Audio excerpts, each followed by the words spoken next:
खरं बघायला गेलं तर ह्या प्रसंगातनं मी स्वतः पण गेलेलो आहे.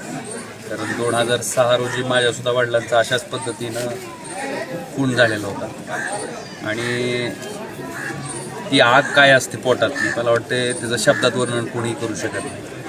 आणि ह्या घटनेचा तर करावा तेवढा निषेध, आणि खरं म्हणजे कशा शब्दात ह्याला बोलावं,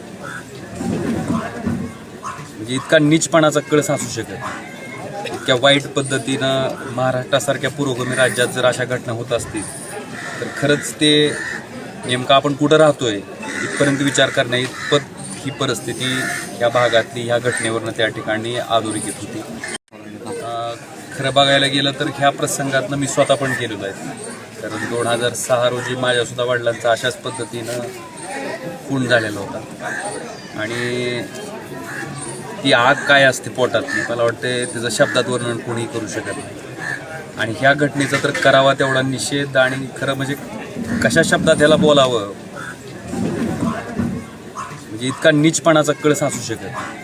इतक्या वाईट पद्धतीनं महाराष्ट्रासारख्या पुरोगामी राज्यात जर अशा घटना होत असतील तर खरंच ते नेमकं आपण कुठं राहतोय इथपर्यंत विचार करण्या इतपत ही परिस्थिती ह्या भागातली ह्या घटनेवरनं त्या ठिकाणी अधोरेखित होती.